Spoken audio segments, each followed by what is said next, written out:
Ryan Waller story. The Ryan Waller story is one that still sends chills down the spine of anyone who hears it. It's a story wrapped in confusion, negligence, and a deep, lingering sense of terror.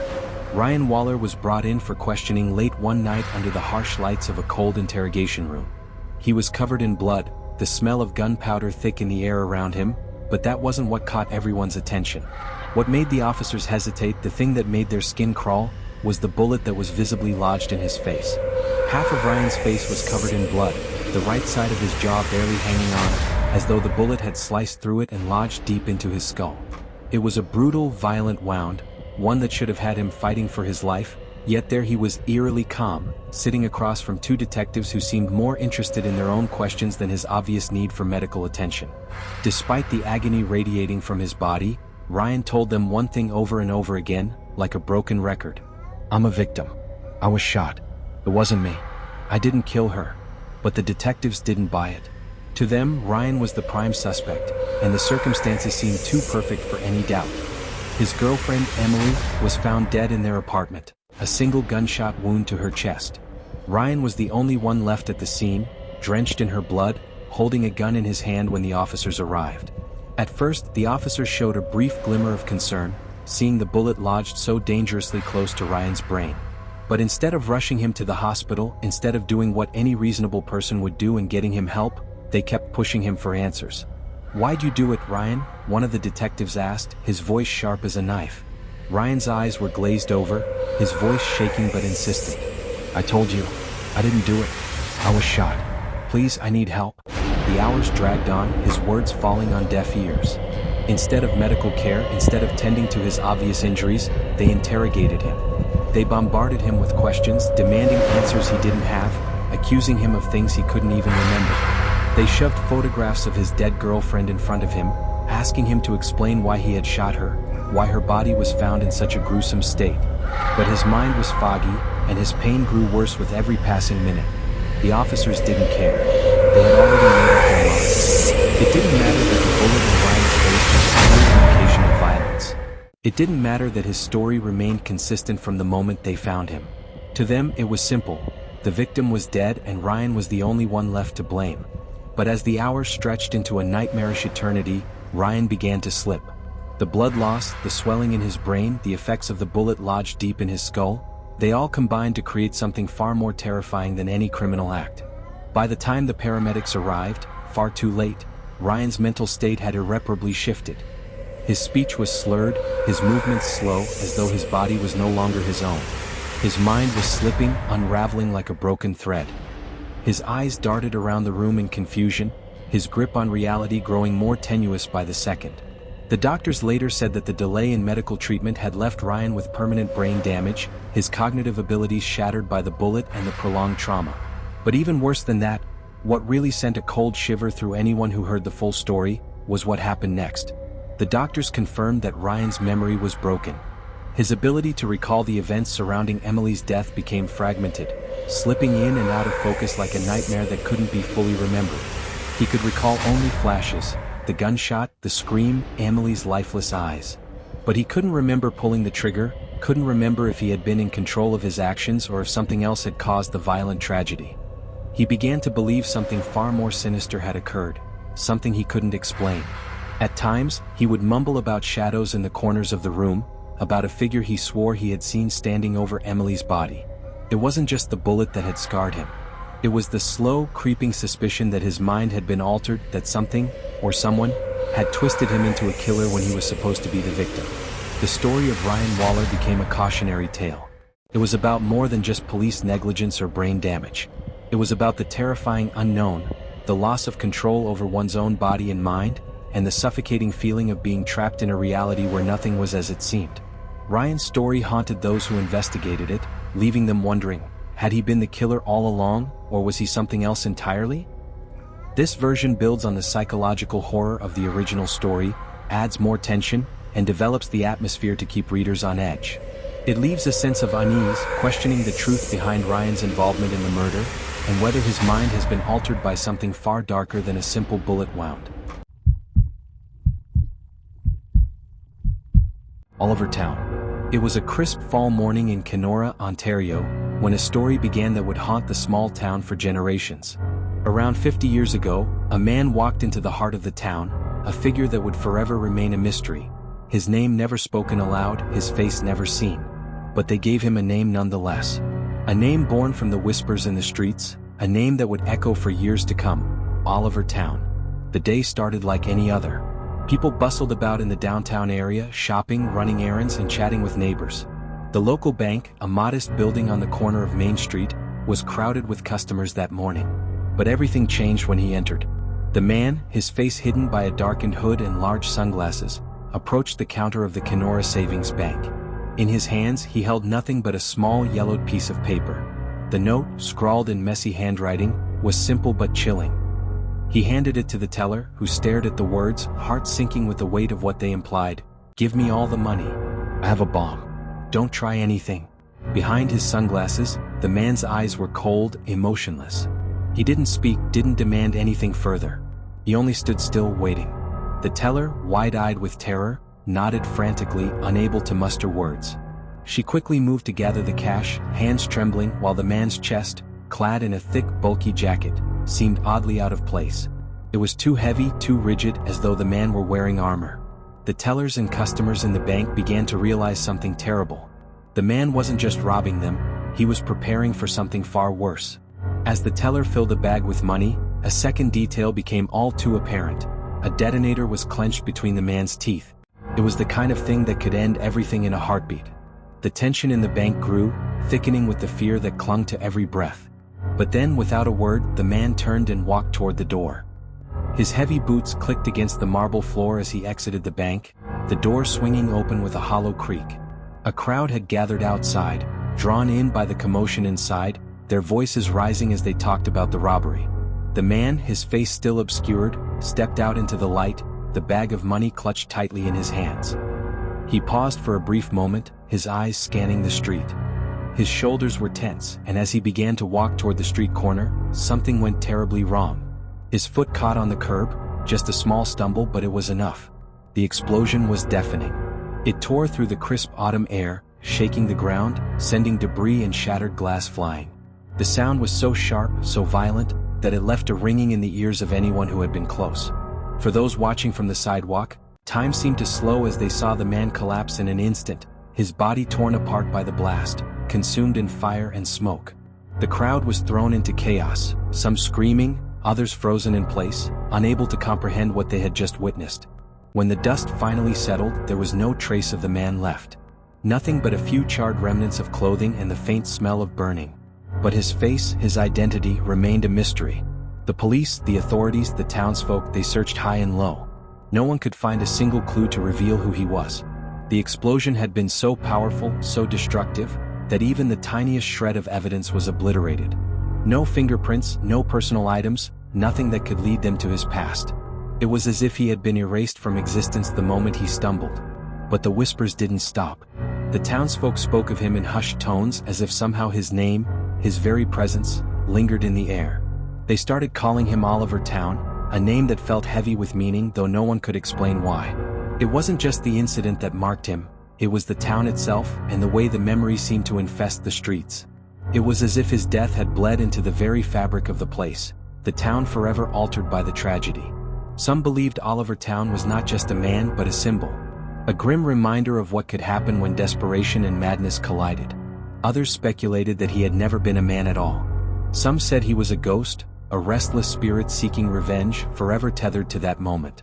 And every year, when the anniversary of the explosion rolled around, the strange occurrences began. The same cold chill would descend on Main Street, the same eerie stillness would take over the air, and sometimes, just sometimes, people could hear the faintest whisper of a name: Oliver Town. People who had grown up in the town would avoid passing the bank at night, crossing the street to avoid the corner where the explosion had occurred. They said that, in the dark hours, if you stood there long enough, you could feel the weight of his presence. Something cold, something unseen, lurking in the shadows. Some claimed to have seen his shadow, fleeting and distorted, moving in and out of sight. But the scariest part? No one had ever been able to forget about him. Even the youngest of children who had never been alive when the explosion happened knew the name: Oliver Town. It was as if the town itself had adopted it as its own, part of the collective memory of its people, a name that would never be washed away by time. And as the years passed, as the town grew and changed, the mystery of Oliver Town became less about the robbery or the explosion and more about the feeling that something was always there. That no matter how many years went by, Oliver Town's name would continue to echo through the streets, forever tied to Kenora. And some people, those who still felt the chill in the air when the anniversary of that explosion came around, would whisper to one another, wondering aloud if maybe, just maybe, Oliver Town never really left.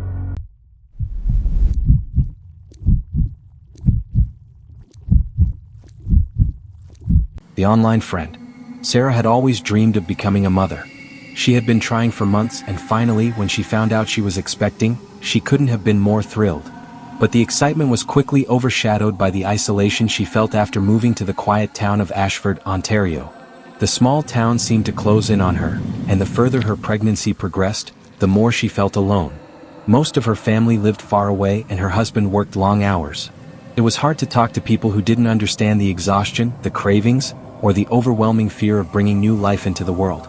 That's when she stumbled upon the online Facebook group for expecting mothers. It felt like the answer to her loneliness. A place where other women understood what she was going through, a place to share fears, advice, and laughs. It was here that she first encountered Lisa. Lisa's posts were full of warmth and kindness. She seemed to have everything together: perfect pregnancy photos, stories of her nursery being set up, and constant affirmations about how wonderful motherhood would be. She was everything Sarah wished she could be: confident, calm, and glowing with excitement for her future child. And soon enough, their connection grew deeper. Lisa's messages were always filled with understanding, as if she could sense Sarah's doubts and fears and would always reassure her. At first, Sarah hesitated. She wasn't used to trusting strangers online, especially about something as personal as her pregnancy. But Lisa's words were so sincere, and they shared so many common experiences that Sarah found it easy to open up. Over time, they exchanged private messages and became closer. Lisa was always there when Sarah needed someone to talk to, whether it was about her growing belly, the struggles with her husband, or the nervous excitement of preparing for the birth. The more Sarah opened up, the more she felt a bond growing between them. One day, feeling brave and eager to finally meet someone who understood her experience in person, Sarah invited Lisa to her home for tea. She had no reason to feel anxious. They had talked for so long online, and Lisa had become a friend. Her husband was working late that day, so it would be just the two of them. Sarah prepared the house, nervously adjusting the cushions on the couch and cleaning up the kitchen. She made sure there was plenty of tea and snacks, hoping to make her guest feel at home. When Lisa knocked on the door, Sarah's heart skipped a beat. She opened it with a warm smile, eager to finally meet her friend face to face. But as she looked at Lisa, her smile faltered. Lisa was different than expected. Her expression was unnervingly calm, too calm. She was smiling, but it felt forced, as if she had rehearsed the expression. Her eyes were wide, almost too wide, as though she was trying too hard to appear pleasant. Her skin was pale, and there was something unsettling about the way she carried herself. Something rigid, like she was too aware of every movement she made. Sarah tried to shake off the discomfort. After all, it was just nerves. "Hi, Lisa. It's so great to finally meet you," Sarah said, trying to make herself feel more comfortable. Lisa's smile stretched a little wider, her lips pulling back in a way that didn't seem entirely natural. "I'm so glad we're doing this," she said, her voice soft but oddly hollow. "This is going to be so nice." The moment they sat down, Sarah felt the atmosphere in the room shift. It was as though a strange energy filled the space between them, an energy that made her feel on edge. Lisa had a way of looking at her that made Sarah feel like she was being watched closely. It wasn't just the way she stared, it was as if Lisa could see through her, into her very soul. "So, how have you been feeling?" Lisa asked, her voice laced with a fake sweetness. Her eyes never left Sarah, studying her like a scientist observing a specimen. Sarah shifted in her seat. "Good. Tired, of course. But everything's been fine. I keep thinking about the baby, you know? The birth and everything. I just want to make sure I'm ready." Lisa nodded slowly, her gaze never wavering. "I understand completely. I've been thinking about it too. I'm so excited for when my baby arrives." "Your baby?" Sarah asked, her voice faltering slightly. "You're expecting too?" Lisa smiled, her eyes glinting. "Oh yes, very much so. Due soon. Any day now." But Sarah noticed something strange, the way Lisa kept rubbing her belly as if it was a reflex. She'd never seen a pregnant woman act like that before. It wasn't like the gentle hand over the rounded stomach that Sarah herself did, but more like she was trying to hide something, protect something that wasn't there. The thought sent a shiver down Sarah's spine, but she didn't voice her doubts. It was probably nothing. The tea cooled as the conversation lulled. Sarah glanced at the clock. Lisa had been there longer than expected. Sarah could feel the tension in the air, the conversation slipping into an uncomfortable silence. Every time Lisa spoke, it was as if her words carried a weight, a pressure that made Sarah feel trapped. "I should probably get going soon," Lisa finally said, breaking the silence. "I still have some things to prepare for my baby." She stood up quickly, almost too quickly. As Sarah walked her to the door, Lisa paused for a moment. There was something cold in her smile, something that made Sarah's heart race. "Thank you for inviting me. You know, we should do this again sometime. Maybe when the baby's here. I'll bring mine and we can have a little playdate." Sarah nodded, trying to ignore the growing unease. "Of course, that sounds great." When she closed the door behind Lisa, Sarah's unease turned into something darker. The house felt too quiet now. The walls seemed to close in on her as she slowly walked back to the living room. She couldn't shake the feeling that something was terribly wrong. That night, as Sarah tried to sleep, she was plagued by strange dreams. She dreamed of Lisa, standing in her bedroom, staring down at Sarah with wide, vacant eyes. There was blood on her hands, dripping down to the floor, pooling around Sarah's feet. She reached out to touch Sarah's stomach, her fingers icy cold. When Sarah screamed, Lisa's mouth opened in a silent, horrific grin. Sarah woke with a start, her heart hammering in her chest. The room was dark and silent, but she couldn't shake the feeling that something had happened. Something terrible. The next day, Sarah didn't show up for her prenatal checkup. Her husband called, then her mother. No response. Panic began to build. After a few more attempts to reach her, her mother drove to Sarah's house. She called out, but there was no answer. She knocked, her heart pounding in her chest. When she forced the door open, her scream shattered the silence. Sarah's body was sprawled on the floor of the living room.